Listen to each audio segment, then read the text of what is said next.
Considering they were good friends, was there actually tension between Layne and Jerry? Well, again, it's back to that whole the life of a band and the life of a relationship. I mean, I think everyone could relate to it as just a relationship. If you have like a best friend, or if it's your, romantic partner, if you've been with someone for a long, long time, it gets complicated. So I think at that point with Alice, they'd been best friends. They'd already been best friends for a long, long time, and it's tough, being the amount of pressure on the band and the relationship. It's really, really intense. I mean, I don't know, hopefully fans understand this, that holding a band together, especially through like this kind of ups and downs of that success that Alice experienced, it's incredibly hard on the interpersonal level, having to make decisions and the power struggles within the band. Like, it's so complex. And I think any band that can hold themselves together, it's like it takes massive communication skills and massive like adulting and compromising. And it's no joke. Like, it's really, and it's funny to me because I think as an adult now, it's like knowing what it's like to really dig deep into like making conscientious decision as a group, and communicating clearly and not having your feelings be hurt to the point where you can't function anymore. Like, these guys were dealing with those levels of decision making in their what, mid 20s. It's like it's a miracle to me that they could stay together as long as they did, and function as well. It's a miracle to me that any band can stay together through all that stuff. It's just the intensity of it. I mean, I'm sure that you feed off the success, but it's still like every day you have to make decisions. A band has to make decisions, and not everybody agrees all the. In fact, most times people don't agree.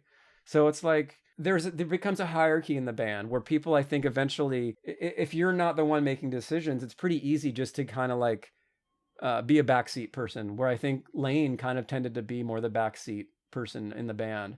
So you're asking if they were friends, and from what I heard, yeah, they used to be best friends, but at that point, they are fucking sick of each other. They've just been on tour for however long.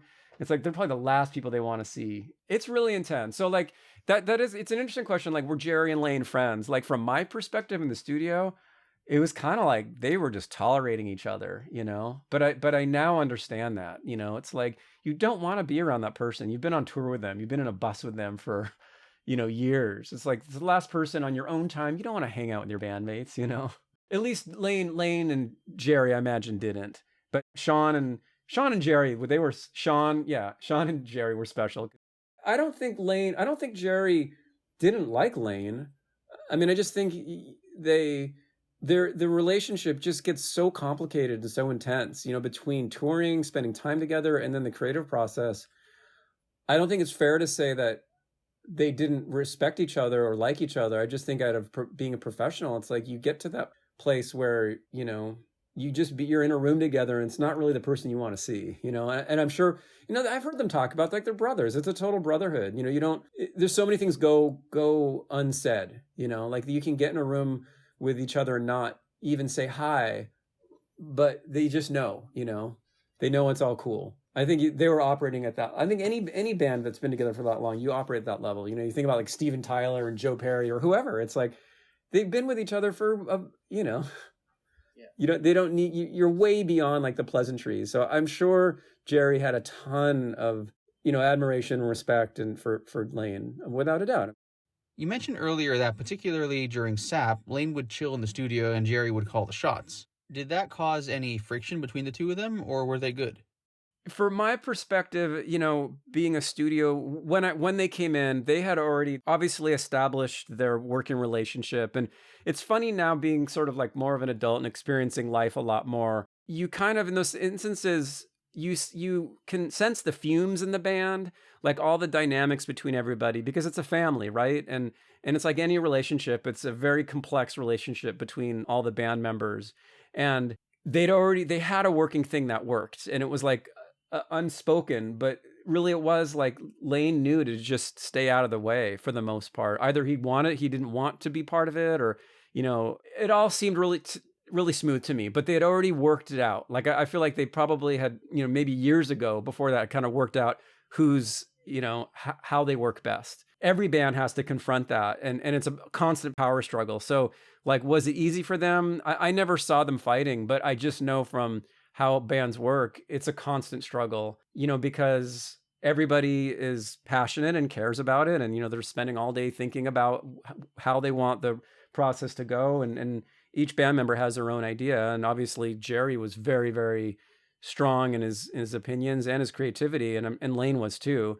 So I can only imagine that they'd been butting heads for years. So I think at that point Layne was just like, man, I know it's just to give Jerry this time and space. So yeah, it seemed like they were very seasoned at that point. By the time I was working with them on SAP, they were seasoned, and they knew how to be in the studio, and they knew how to be productive in the studio. It wasn't like they were new at this. They knew what they were doing. Interesting. So, a lot of times, not just with bands, but with people in general, when they're in their work environment, they may be more intense, so to speak, than when they're not working. Did you ever get to see the guys outside the studio? And if you did, were they more mellow? Like, did they carry themselves differently? That's a great question. A little bit. I saw Jerry a little bit because Jerry was pretty social. So there was a club. There was a club in Seattle. It's closed now. It's called the Brick Street. It was just a scene. So I'd hung out a little bit with Jerry, and he kind of always like recognized me. My impression was that he was just an intense guy. And then Layne, on the other hand, was kind of like the opposite, where Layne was a totally chill hang. And I never really saw him outside the studio, but when he was in the studio, he was super relaxed and really friendly, like super down to earth. And I remember this like left a huge impression on me. And I'm sure we've talked about this before, but when I met Layne, he was the kind of guy that would just walk in and be like, "Hey man, what's your name? And how long you worked here?" And he would share with me. I remember one day he said he had just helped his dad load some firewood in his truck. And then he would just sit on the couch and like literally watch cartoons. And I'm sure I told this story before, but he ate cereal and he filled out the back of the cereal box. And it's just like, yeah, he was just a total pleasure and joy to hang out with. He's just funny. And so I don't know, like what was he like outside the studio? That's a really good question. I just, that's kind of the code in the studio. Like, I think when those guys would show up, they'd already, what any of the partying that they did or whatever, maybe they were hungover, but they'd always sort of show up late in the day, all at different times. And they always seemed to sort of have chaos going on in their lives, but they'd show up and hang out for quite a while and get settled and then just pick up an instrument and it started happening.